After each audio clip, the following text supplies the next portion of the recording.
Welcome to the Spiritual Deep Dives podcast. I am Mariah Cruz. Where was Jesus before age 30, and why was it hidden? We'll find the answer in this episode.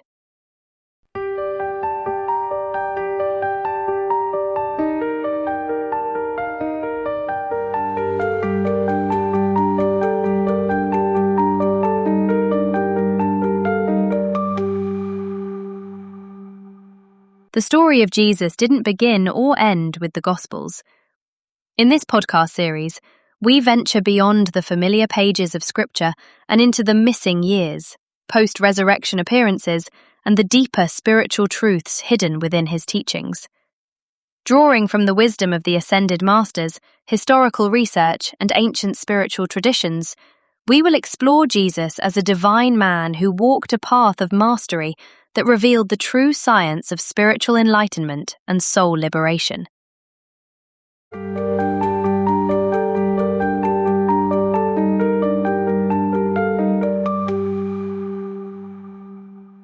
This series was researched and is presented by Joseph and Stephen Macchio, respected lecturers on ancient and modern spiritual teachings and authors of the Orthodox Christian Conspiracy. Be sure and check the show notes for links to the resources mentioned in this episode. So let's see what the Macchios have for us today. Welcome to Uncovering the Spiritual and Historical Life of Jesus. This is episode 16. I'm Stephen Macchio. And I'm Joseph Macchio. And I believe in our last episode, we were talking about Jesus' travels to the East. Yes. And we were talking about Nicholas Notovitch. Yes. You were pointing out some errors in regards to Nicholas Notovitch. But mainly we're talking about now Jesus' travel to the East. And what he learned and so forth. But before we actually get back into the texts of Notovitch and later on the text of Swami Abhedananda, who also has texts, and he was a disciple of Ramakrishna, I'd like to trace now on a map the actual journey of Jesus that he took to the East. So we'll see this slide, and as we see this slide, we're looking at the yellow. One of the traces of Jesus' journey is the yellow line. So when you see this, it's not actually certain what route Jesus took on his journey to the East. But this is a possible itinerary via, of course, the ancient roads and the trade routes. Now, this has been reconstructed from Notovitch, Abhedananda, and Nicholas Roerich texts and legends. So we see then that Jesus departs Jerusalem, and this is the yellow line, took the Silk Road, which that's is very famous, to Bactra, which is actually what appears to be northern Afghanistan. He crosses the Punjab and proceeds to the Jain area, Jain, or the Jains. I'm going to get back to that. And the Kathiawar Peninsula, where Jain temples were later built near the town of Palitana. So Jesus then crosses India to Jagannath Puri, Puri, and this is considered today a sacred place, Puri. They call it Puri now. He makes trips to Rajgir, Benares, which is also called Varanasi, and other holy cities, and fleeing his enemies, went to Kapilavastu, which was the birthplace of Gautama Buddha. Jesus then took a trail just west of Mount Everest. He had to have heavy garments, and, to Lhasa. Of course, the great palace at Lhasa wasn't there at that time. On the return trip, and now we're following, if you can see the violet line, Jesus takes the caravan route to Leh, which is in Ladakh, and this is northern India. He goes south to the state of Rajputana, then to Kabul. He proceeds on the southern trade route through Persia, where Zoroastrian priests abandon him to wild beasts. No, they let him down in a basket. They let him down in a basket. That's quite a journey already. And they figure, well, I suppose that the beasts are going to get him. So he survived and arrived unharmed in Jerusalem. For those days, that's quite a journey. Quite a journey. That would take a very long time. But it so happens that even people like Pythagoras and other initiates made these journeys. Mm-hmm. So, once you have the trade routes, right, it's not then, bad. Then you know what you're doing. Okay. Yeah. So, according to the text of Notovitch,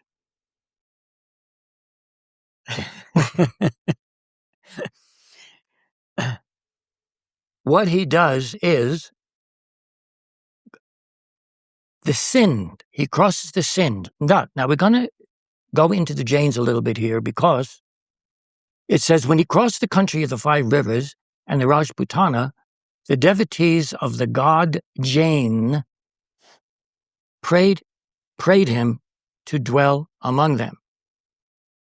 Then the next verse says, but he left the erring worshippers of Jain. Okay, well, I don't think Notovitch really knows what these are, but Jain is not a god. Right. And Jain is one of the most ancient religions in India. And the word Jain actually comes from the Sanskrit root J-I, meaning to conquer. So there are a whole lineage of beings, but they're not called Buddhas. They're supreme teachers going back thousands of years. Mm-hmm. And they formed this religion, and the founder of the religion was Mahavira, who embodied about 600 BC, 600 BC. He was actually a contemporary of Gautama, but it was a different type of religion. There were similarities. There was reincarnation. There was karma. There was the idea of enlightenment. So there are no devotees of a god Jain because the Jains didn't have a god per se, as the Buddhists don't have a god per se. So he's gotten something a little bit wrong here. He's calling the Jains erring, E-R-R-I-N-G, that they were in error.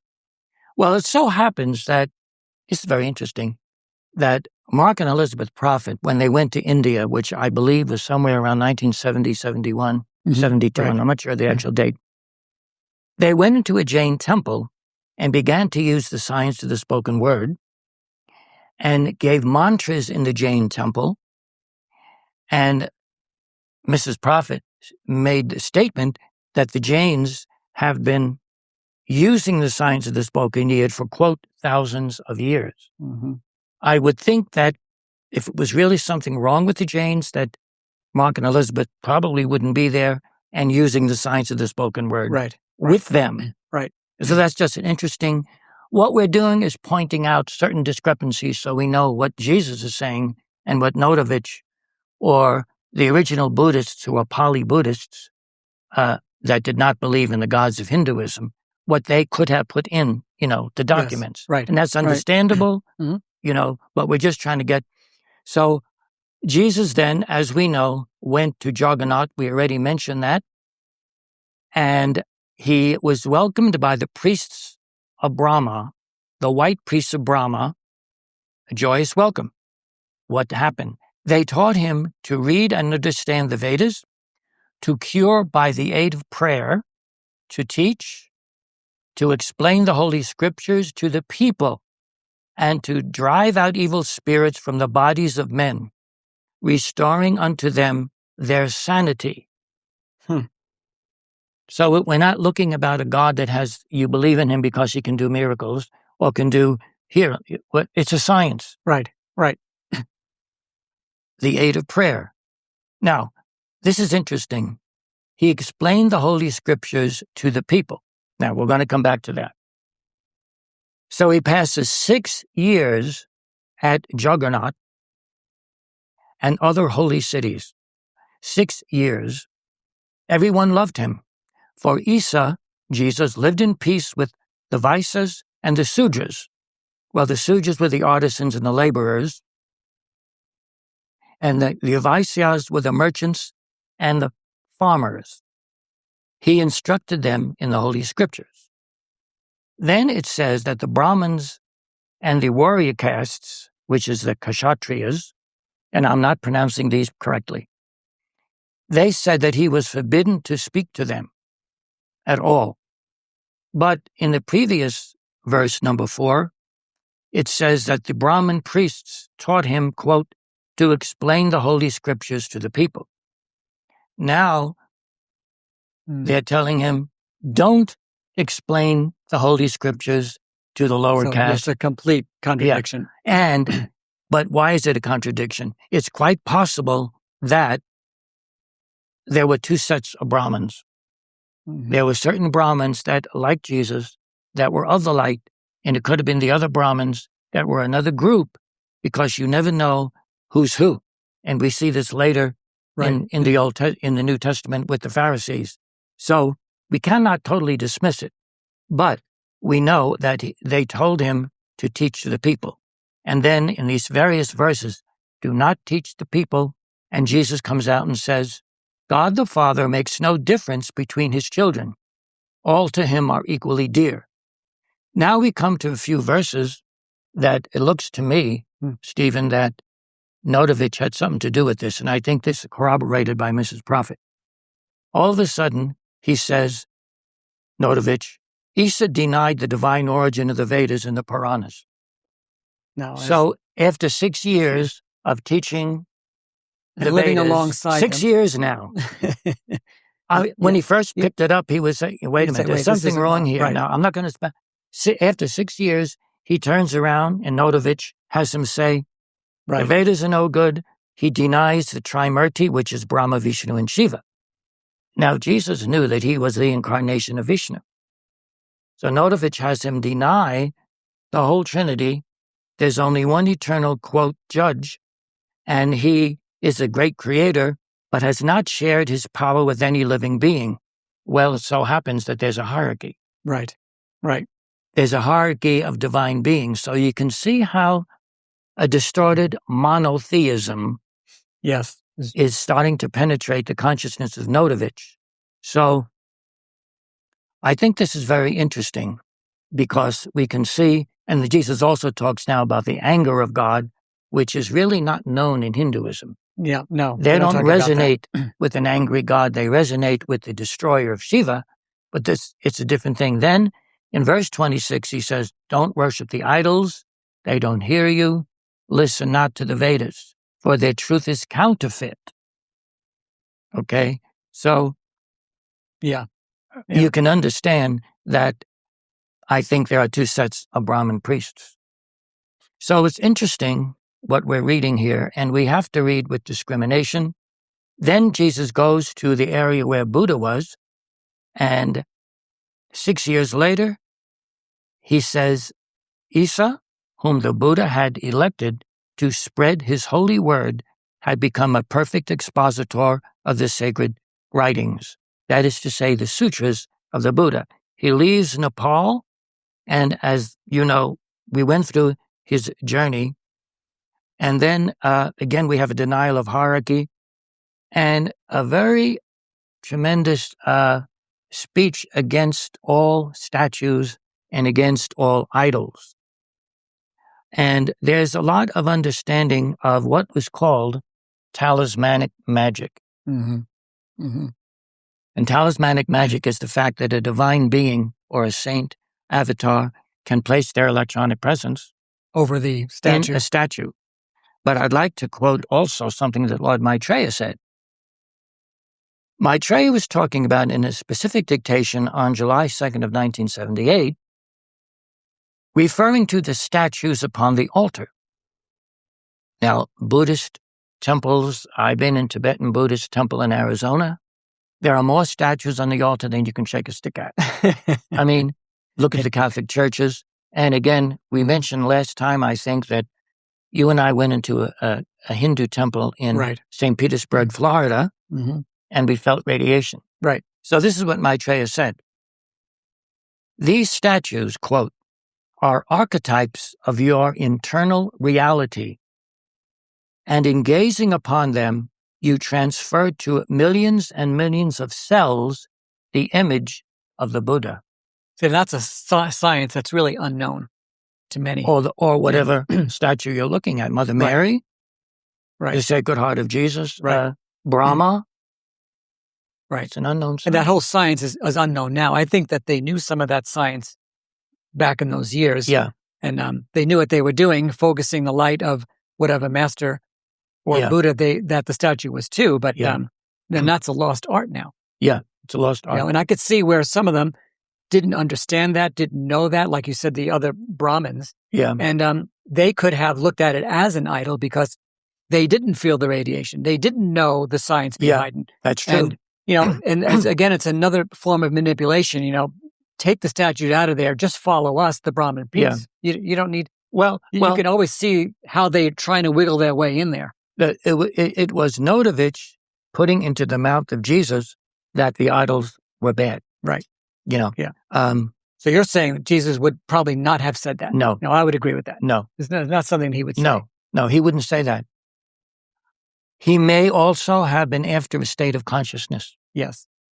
Yeah. But he would change their state of consciousness and not say, topple your idols, because these idols or statues may have had an electronic presence. They may have had radiation. Right. So I think it's very interesting what we uncover. And I do recommend you read this book, but I recommend that you do read it with discrimination. Right. There's a very beautiful, beautiful teaching of Jesus that Stephen's going to read to you from Notovitch on the mother. Jesus teaching on woman and the mother. Oh, I'm going to read it from your book. Yeah, would you like to? Well, I've never been able to touch your books before, so wait a minute. This is a first. No, I hope this is being recorded, that I actually have his book to read from. Watch what you do with the book. So, no, this is a tremendous teaching. I was just going to go through a few of these lines, and we could talk about some of it. What's interesting about this teaching, I'll read a few from, is that in many ways, and the audience will pick up on this, it is the complete opposite of what Orthodox Christianity has done with the idea of woman. Yes.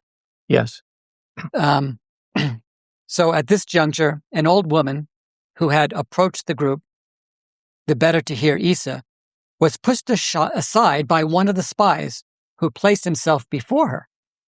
Then Isa held forth, quote, and says, "It is not meet that a son should set aside his mother, taking her place.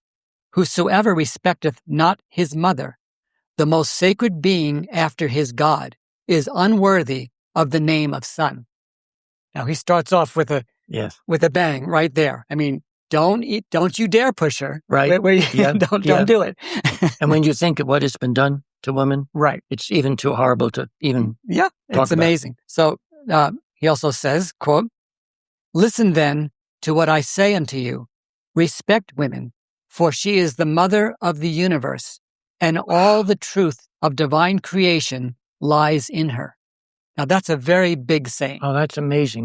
He's going beyond just the physical appearance of a woman or what they stand for, but he's gone now beyond the whole manifestation of the mother. In the teachings of the Ascended Masters, it's understood that mater, which is a Latin root, matter, and the mother are all the same thing. Yes. So you have this idea that all of matter is a reflection of the manifestation, in matter of the mother principle of God. Yes. And so, Jesus just says these things, but these people, they know what he's talking about. Now, this takes place when he's back in Palestine, in Israel. Yes. Okay. What I'm reading here. What you're reading. Well, you should have told him that before I started reading it. I couldn't get... You went all the way from India. Now we're back in Palestine. I couldn't get a word in edgewise. So we're back in Palestine. So it's very interesting what he says. He continues a few more here. I'll read. Quote, "She is the basis of all that is good and beautiful, and she is also the germ of life and death. On her depends the whole existence of man, for she is his natural and moral support. Isn't that beautiful? She gives birth to you in the midst of suffering. By the sweat of her brow, she rears you, and until her death, you cause her the gravest anxieties. Bless her and worship her, for she is your one friend, your one support on earth.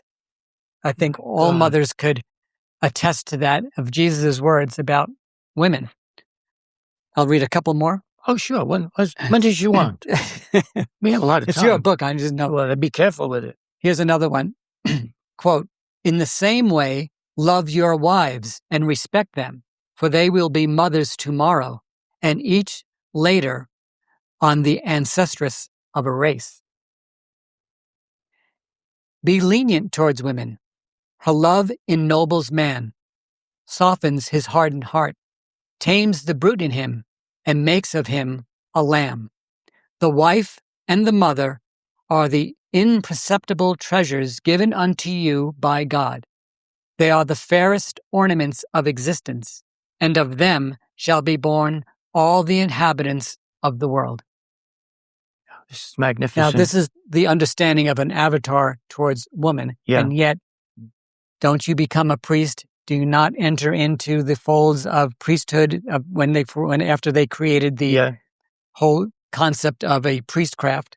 Yes. They weren't allowed. Now, I think today, though, as you were saying one time, the Protestants may have changed on that to some extent. Think, but how many hundreds of years passed before the woman you could become a nun and you could be subservient to the priests? Yeah. It ends there. It ends there. Not according to Jesus, though. And of course, the Gnostics had women that were, Christian Gnostics had women that were priests. Right. And they officiated in the Gnostic communities. Mm-hmm. But the other thing is that the church fathers came right in, ignored this whole teaching, if they even had it at all. Right. And then started to emphasize the story of Adam and Eve. Well, Eve was the first one to eat the so-called apple. Right. She started it all, and women are children, the ancestors, children of Eve. So then women became lower and lower and lower. I'm going now, in the 4th century, the 5th century, the 6th, into the Middle Ages. They were basically nothing, and then they couldn't have any jobs, and it goes on and on and on and on. Right. But if all of those particular beautiful sayings of Jesus were posted in every church, and go in and you see a plaque. Yes, right. I mean, you go in, there's a plaque. And not only this, you have the chart of the presence, and you have this whole section here. Right. Everything would be very different. Everything would have been different. Everything would have been different because, and you don't have to, just post it in churches. You could post it anywhere. Right. That Jesus is respected. So now I'd like to just read a little bit more of the adventures of Jesus in the East. We're going back to the East now, because I was just in Palestine. Yeah. You got to tell the people where you're going. Okay. I don't know. Now we're going to the area what later became Lhasa. Near Lhasa was a temple of teaching with a wealth of manuscripts. Jesus wanted to acquaint himself with them. Mingtse, Ming-ste, a great sage of all East, was in this temple. Now, I don't think anyone has ever heard of him. No, I haven't. Never heard of him. After much time with utmost dangers, Jesus with a guide reached this temple in Tibet. And Mingtse and all teachers widely opened the gates and welcomed the Jewish sage. This is from the book Altai Himalaya by Nicholas Roerich. Often Mingtse conversed with Jesus about the future era and about the sacred duty accepted by the people of this century. Finally, Jesus reached a mountain pass and the chief city of Ladakh, Leh. He was joyously accepted by monks and people of the lower class. Jesus taught in the monasteries, in the bazaars, wherever the simple people gathered, there he preached. Not far from this place lived a woman whose son had died, and she brought him to Jesus. And in the presence of a multitude, Jesus laid his hand on the child, and the child rose healed. And many brought their children, and Jesus laid his hands upon them, healing them. Now, mind you, he learned from the Essenes. We learned that the Essenes at Mount Horeb healed at a distance, right, by the laying on of hands. He then spent 6 years learning to heal among the priests of Brahma, the Brahmins, and now he's putting into practice what he learned. Among the Ladakists, Jesus passed many days teaching them to heal and to transform the earth into a heaven of bliss. And they loved him. And when the time of his departure came, they sorrowed as children. And at morning came a multitude to bid him farewell. Jesus said to them, I came to show human possibilities. What has been created by me, all men can create. And that which I am, all men will be. This is not passed down into Christianity. No, that's a very interesting statement about human possibilities. Right. When you're reading that, I'm thinking that it's more of a science in a sense, because right away people want to say that it's a miracle of some and sort. worship the person who's doing it. Right. And then but the fact that he said that humans can do this, he's saying that you can learn this science. Yes. And again, you can learn this science regardless of whether you are on the left-handed path or the right-handed path. It's also interesting in there that he's teaching the people in the East there, and they're not running around saying, well, we can't do that. This is a miracle. You just did a miracle. So obviously they had knowledge of the healing already. Yes. He's just enhancing their previous understanding. Yes. That's what I think. So the fact that all of these things are, very well known already, even in the East, that he comes over to the West, and when you only see 3 years of his life, then you think that here's a man that came out of nowhere and could do miracles. He's got to be God's son. Right. So you see, it's imperative that you have the spiritual and historical history to find out, well, what else was going on? Not only with Jesus, but the people who he's encountering. Yes. That's an amazing. I know, it is. reading. It's amazing. So he says, that which I am, all men will be. These gifts belong to all nations and all lands. For this is the bread and the water of life. So Jesus said of skilled singers, now there were singers that he heard that were skilled, whence is their talent and their power? For in one short life they could not possibly accumulate a quality of voice and of knowledge, of harmony and of tone. Are these miracles? No, because all things take place as a result of natural laws. Many thousands of years ago, these people already molded their harmonies and their qualities, and they come again to learn still more from varied manifestations, unquote. See, that's, again, there he is teaching karma and reincarnation, but when he comes back over to the West, no, doesn't teach it anymore. Yeah. Why would he do that? Yeah. And we're going to point out that, well, he didn't do that. But the funny thing sticks to it. is that the Essenes were also healing. Yes. Yeah. So he's brought up in the Essenes, he's healing. Right. And he already knows. Therefore, so we have so much training. He has been through so much training. So I just wanted to point out what Elizabeth Clare Prophet had stated regarding the fact that Jesus then at some point in India supposedly condemned the Trinity of Brahma, Vishnu, Shiva. And so she points to the fact that the fourth gospel written by John, a disciple of Jesus and probably the closest, opens exactly the way the Vedas open. The fourth gospel opens grandly, quote, in the beginning was the Word, and the Word was with God, and the Word was God. These are the very words of the Veda, as noted by Sir John Woodruff that Mrs. Prophet quotes. So, Prajapatir Vaidamasit, Sanskrit, in the beginning was Brahman, or Prajapati, which means the Lord of all born beings, or the Lord of all creatures, Prajapati. Tasya Vag Devitya Asit, with whom was Vak, or the Word. Vag Vai, Paramam, Brahma, and the Word is Brahman. It's exactly that.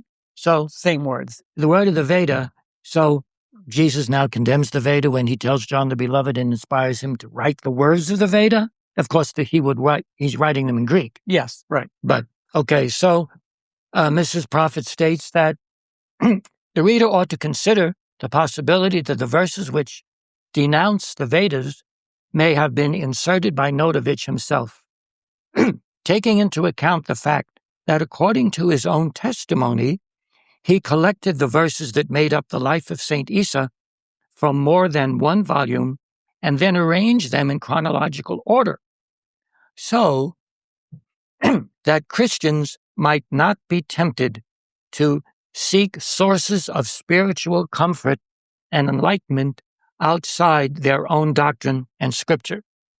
Well, there it is right there. He was a member of the Russian Orthodox Church. Well, there it is And right with all due respect to the Russian Orthodox, there are many great saints in the Greek and the Catholic and the Russian. Many saints come out of the churches. However, Notovitch is trying to say, well, I'm going to write this. I'm going to get everybody now back into the fold. We're not going to deal with this pagan religion. Mm-hmm. But it's interesting that the version of Swami Abhedananda has a version of the verses as well as Notovitch from the Hemis manuscript does not include the denunciation of the Vedas. Interesting. So it's clear that it's too exact to say that, something was, moved. Now, I don't want to say stolen, but it's very clear that the Trinity is the Trinity. The Word is the Word. Yeah. And it never changes. Isn't that what we were saying? That's what we were saying before earlier, that it's not a new teaching. No. And so perhaps I think we'll wrap up this one for today. Okay. This episode. And next episode, we'll be talking about Jesus' Palestinian mission, specifically about John the Baptist and baptism. Thank you for watching. Thank you.